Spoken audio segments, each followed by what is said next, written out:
नमस्कार दोस्तों। आज हम बात करेंगे एक ऐसी सच्ची कहानी की जो आज़ादी, खोज और अकेलेपन के बीच झूलती है। ये फिल्म हमें दिखाती है कि कैसे एक नौजवान सारी सुविधाएं छोड़कर जंगलों की ओर निकल पड़ता है। कहानी शुरू होती है क्रिस्टोफर मैककेंडलेस से, जिसे उसके दोस्त एलेक्स सुपरट्रैम्प के नाम से जानते थे। कॉलेज से ग्रेजुएट होने के बाद एलेक्स तय करता है कि अब वो समाज के नियमों से मुक्त होकर अपनी ज़िंदगी जिएगा। वह अपने सारे पैसे एक चैरिटी को दान कर देता है।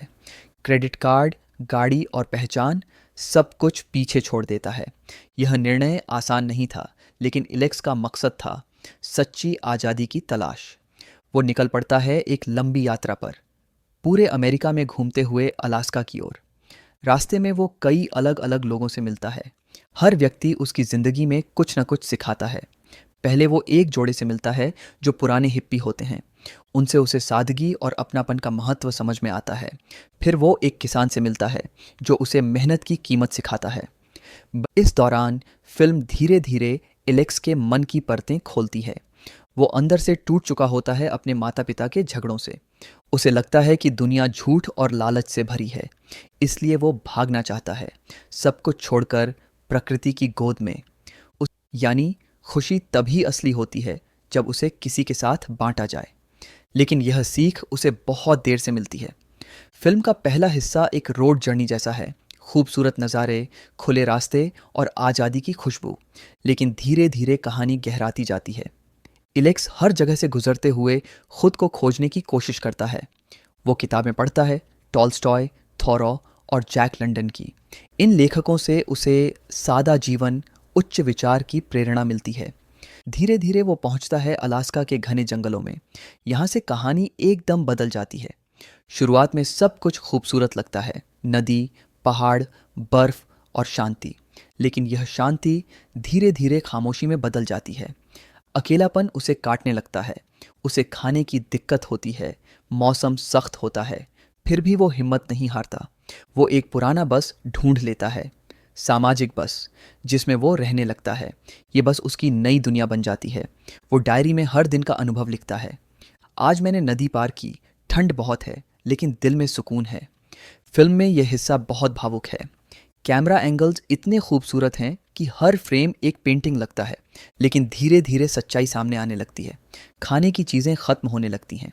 वो एक जहरीले पौधे को गलती से खा लेता है। उसकी तबीयत बहुत ख़राब हो जाती है। वो कमज़ोर पड़ने लगता है, लेकिन फिर भी डायरी लिखना जारी रखता है। उसकी आखिरी एंट्री में लिखा होता है, भगवान सभी को आशीर्वाद दें। उस पल वो समझ चुका होता है, अकेलापन आज़ादी नहीं है। उसे एहसास होता है कि इंसान को दूसरों की मोहब्बत चाहिए। फिल्म के क्लाइमेक्स में वो बस की खिड़की से मुस्कुराता है। उसकी आंखों में शांति है, जैसे उसने अपनी खोज पूरी कर ली हो। और फिर धीरे धीरे उसकी सांसें थम जाती हैं। यह अंत जितना दर्दनाक है, उतना ही प्रेरणादायक भी, क्योंकि यह हमें सिखाता है कि जीवन का मतलब केवल भागना नहीं, समझना भी है। निर्देशक सीन पेन ने फिल्म को एक भावनात्मक यात्रा की तरह पेश किया है। कैमरा वर्क इतना शानदार है कि दर्शक खुद को एलेक्स के साथ महसूस करता है। फिल्म का निर्णय सामाजिक विद्रोह का प्रतीक है। वो एक ऐसी पीढ़ी को दर्शाता है जो भौतिकता से थक चुकी है। उसके अंदर का संघर्ष हर युवा में कहीं ना कहीं मौजूद है। लेकिन फिल्म यह भी दिखाती है कि अति स्वतंत्रता भी अकेलापन बन सकती है। हर इंसान को एक संतुलन चाहिए, आज़ादी और जुड़ाव के बीच। इनटू द वाइल्ड हमें यह सोचने पर मजबूर करती है कि असली खुशी कहाँ है। क्या वो प्रकृति में है या रिश्तों में? फिल्म इस सवाल का कोई स्पष्ट जवाब नहीं देती, लेकिन इलेक्स की यात्रा हमें खुद जवाब खोजने पर मजबूर करती है। उसके माता पिता के झगड़े, उसकी बेचैनी, सब वास्तविक लगते हैं। ये कहानी किसी सपने जैसी नहीं, बल्कि एक चेतावनी जैसी है।